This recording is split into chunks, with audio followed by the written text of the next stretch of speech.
Hello and welcome to day 3 of the beginner's crash course in sewing. Hopefully you enjoyed day 1 and 2 and have learnt a little bit by now. So for day 3 we're going to go back to the machine and I want to go through stitching garments and products that you might be making on the machine. Having a little look about changing the length of the stitch and also sorting out any tension problems that you might be having. Okay, so join me back here in a minute and we can get started. So before we move on to the sewing machine, we're going to start by pinning and preparing the fabric. Now if you're sewing two bits together, we need our right sides to be together, so we're sewing with the wrong side facing up. Now one tip I do have, and this is when I'm making garments, is that I sew from the bottom or the hem of a garment up. Now this goes for the hem of a skirt or trousers or hem of a sleeve up. Okay, now the reason behind this is that if you're sewing up this way and you get a tiny bit of slippage on the machine and at the top here they don't quite match up like that, then this is going into another seam in a second, so it actually doesn't matter. Whereas if you have that little bit of slippage at the bottom edge or the hem edge of the garment, it's very difficult when you're at home alone trying to work out where your hem is straight and what's wrong with it. So I'd always recommend sewing from the hem of a garment up. I also think about the way that my sewing is going to, or my garment's going to go through the machine. So the bulk of the fabric needs to be on the left, because you've got a little nook in the machine on the right. So obviously the majority of fabric can't go through that area to keep it nice and flat. So we're going to be sewing from the hem up with the bulk of the fabric on the left. And therefore, when it comes to pinning, we're going to pin from the bottom with our pin heads facing towards us. That will mean that they're easy to remove as we're sewing up this seam. So it's all about, what's the easiest method of doing something. If you were to place your pins with the head away from you, you'd find it very difficult to actually have to get around the machine to take those out. It also means as you get better and you're sewing things more accurately, you can actually remove the pin as you're sewing if you need to make sure that you've really got the stitches in the right place. Now for a straight seam you don't need that many pins, just enough to hold the two layers flat together.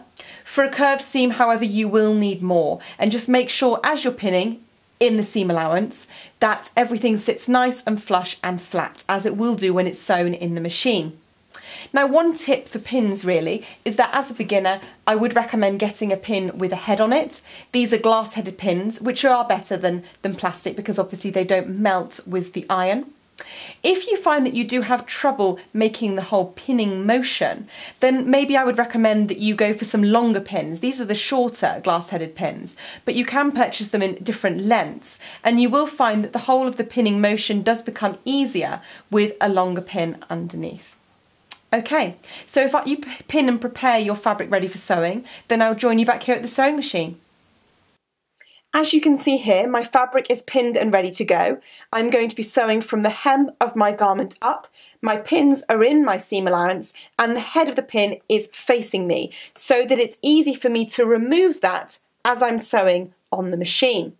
Now we're going to be sewing a normal basic straight stitch, which is what you will be using most of the time when you're sewing. So I just wanted to go through with you the setup that you will need on this particular machine. Obviously compare this to your manual to see the stitch length and width that you may need on your machine. Now we're going to be going with stitch number 1, that is our straight stitch. The length. Now in terms of the length, I would aim for 2 or 2.5 millimeters. That will be perfect for a standard straight stitch. Now the width, which is the green dial up here on this machine, doesn't really come into play when you're working with a straight stitch because there is no width involved in the stitch. The best way to think about this is when you're using a zigzag.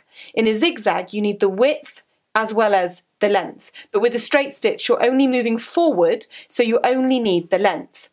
So in terms of what does the width do? The width for a straight stitch positions where the needle is sitting in the foot here. We want it to sit in the centre of the foot on this machine, and that is number 5. So in the centre of the foot, the needle will be in line with our guidelines on the edge here and be sewing 5/8, 1.5 centimetres if we line the edge of the fabric up with the guide. Your machine may be slightly different, so please do check your manual.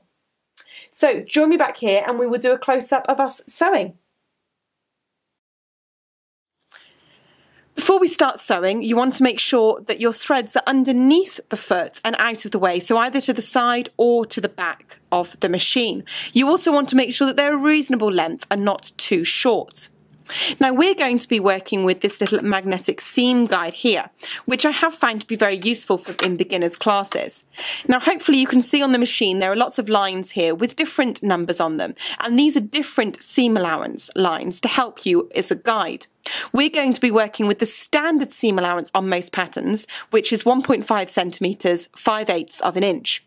So you would either use these as a guide to run the fabric along. So if we position the fabric there, the edge of the fabric would be along the line that you've got here on the plate of the machine.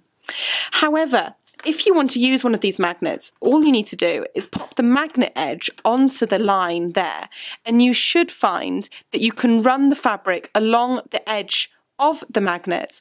And as long as the fabric doesn't curl up, so you don't want it ever curling up like this, you want to make it sit flat and flush with the magnet for accuracy. Okay, so I think we're ready to get started. Now in terms of starting stitching, most people ask, where do you start stitching? You do want to stitch as close to the edge as possible. However, you will find with most machines that they find it very difficult to feed the fabric through the machine if you start right at this edge here, because the little feed dogs can't grab enough of the fabric to pull it through. So I would say aim to start about 1/4 of an inch or 5 millimeters away. So if we position it in about there will be perfect. And then we're going to put the foot down.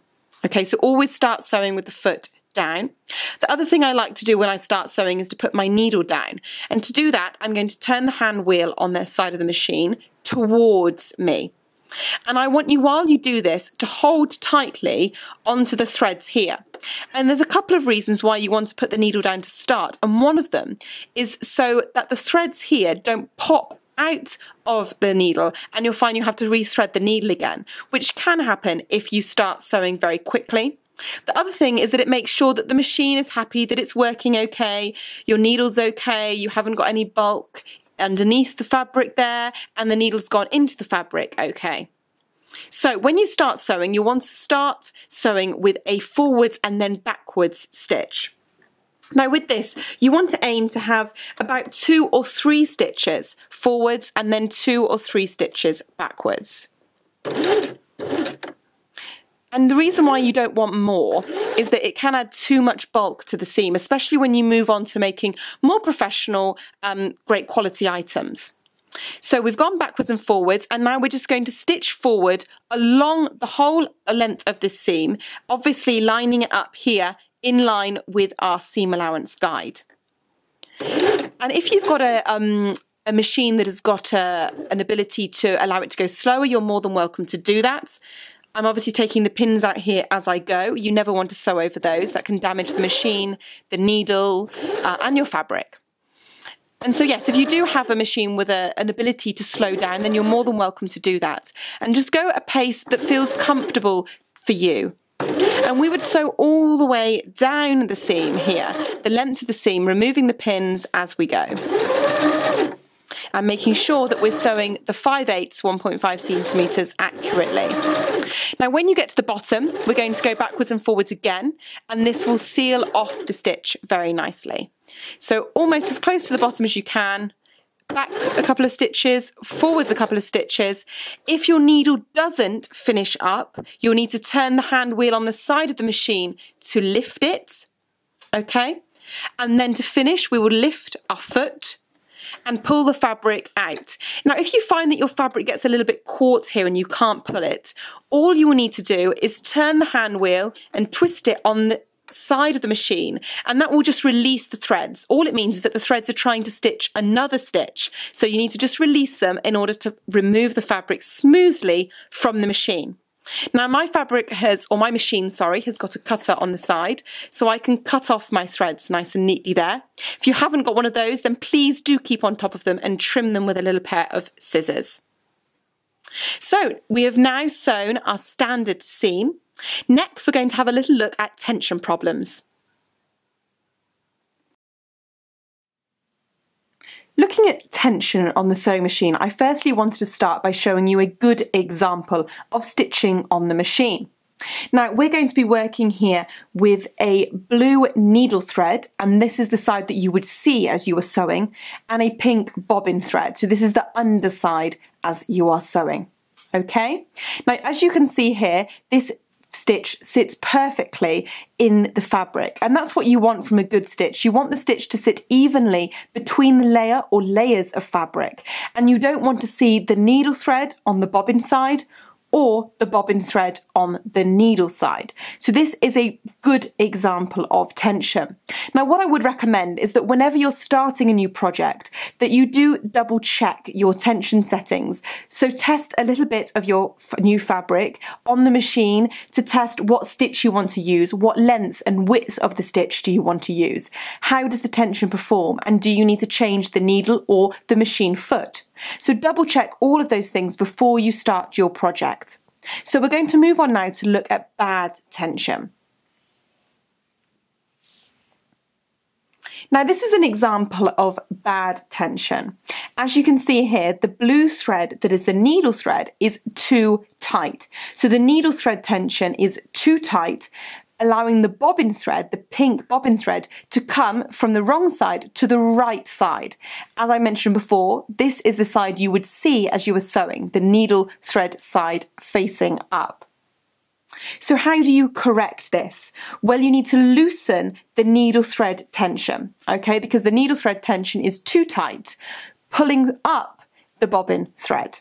And to loosen the thread tension, you need to lower the number on the machine.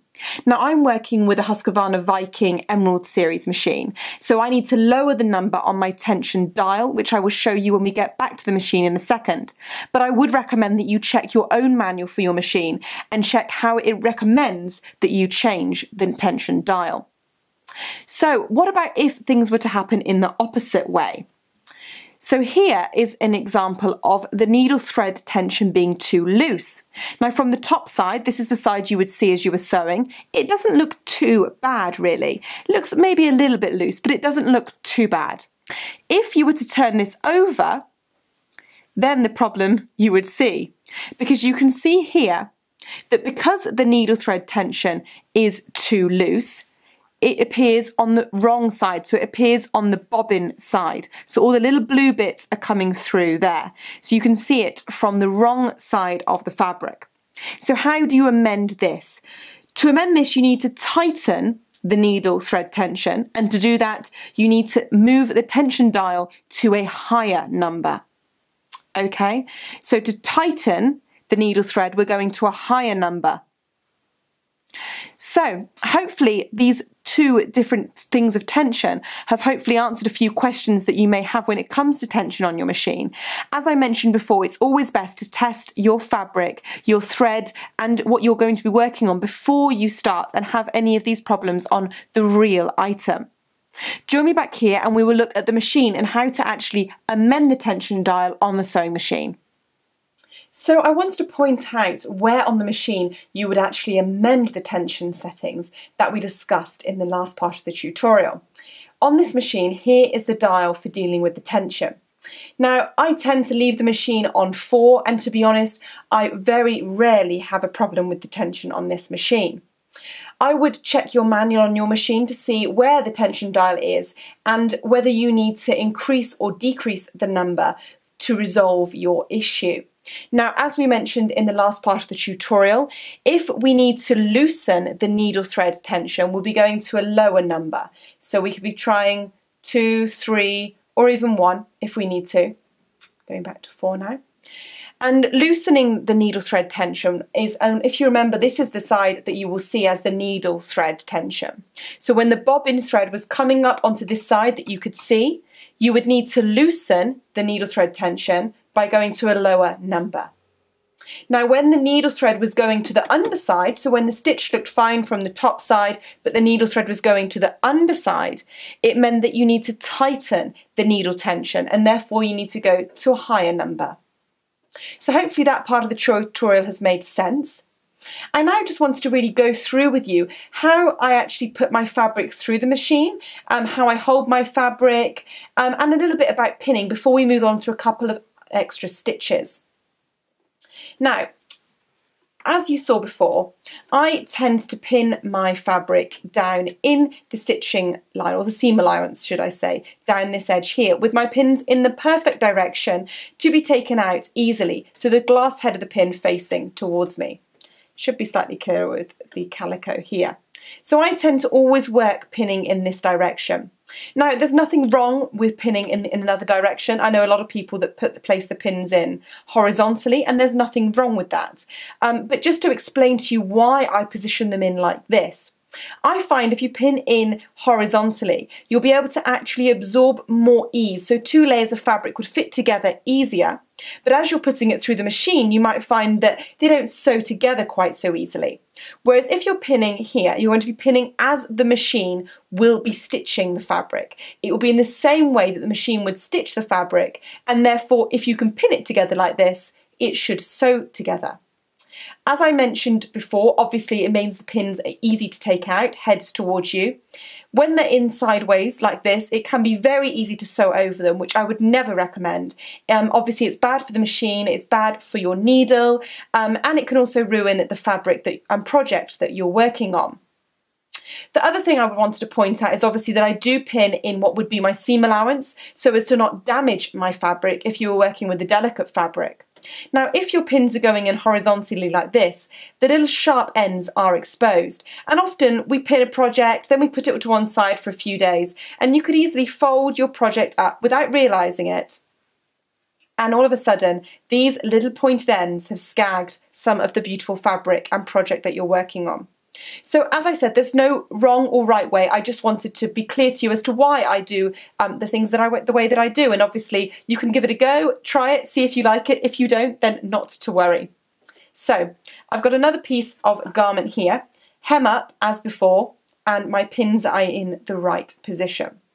Now I'm going to place this in. I'm going to be using the 5/8 or 1.5 centimetre line here. I haven't got my magnetic seam guide now. And I'm going to be starting with the fabric, as we mentioned before, about 1/4 of an inch, 5 millimetres past the needle. And I'm going to be putting my foot down. Now, as we mentioned before, and I just wanted you to see this as a big picture, because we were slightly close up before, is that with the first thing we want to do is obviously put the needle down. And I think I explained before why that is. Holding the threads to be sure that they don't whip out of the needle as we start sewing. And then, as before, we're going to go a couple of stitches forwards, a couple of stitches backwards, and I'm going to remove my first pin.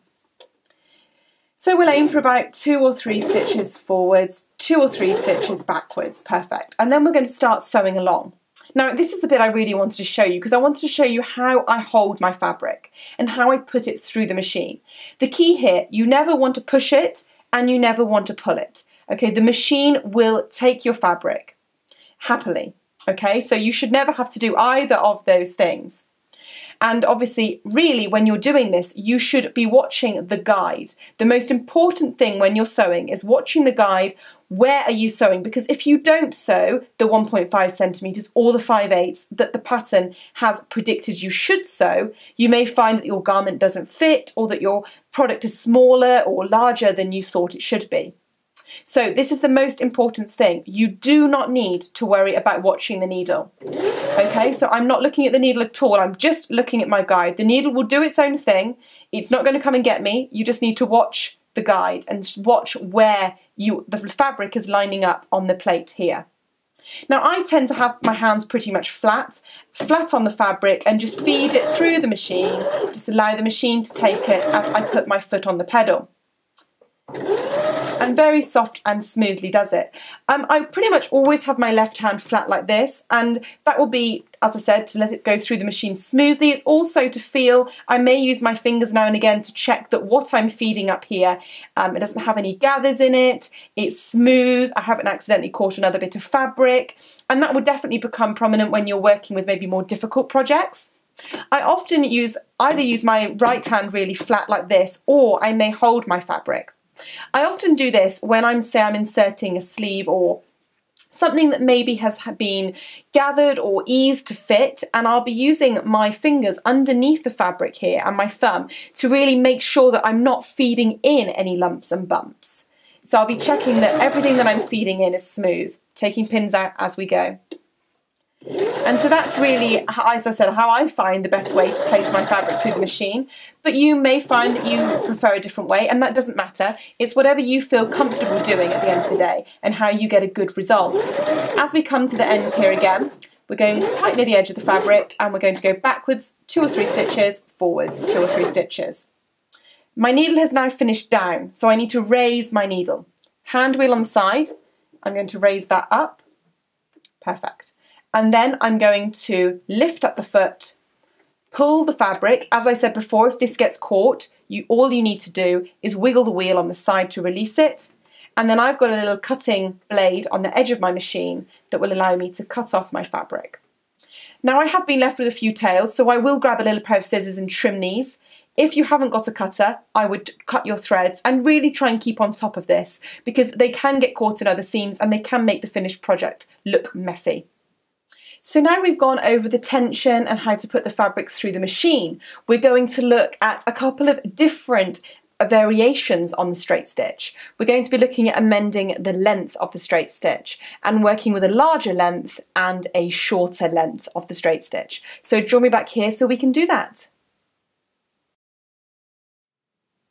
So I now want you to have a play with the stitch length. Now this is the stitch length dial here, and we're going to start by turning this to number 4, which is going to give us a longer stitch length.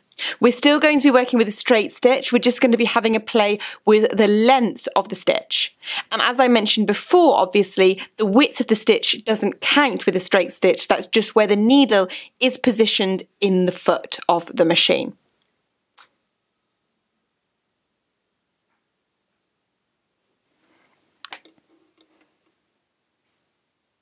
So now we've changed our stitch length to 4mm, and we're going to see what that looks like.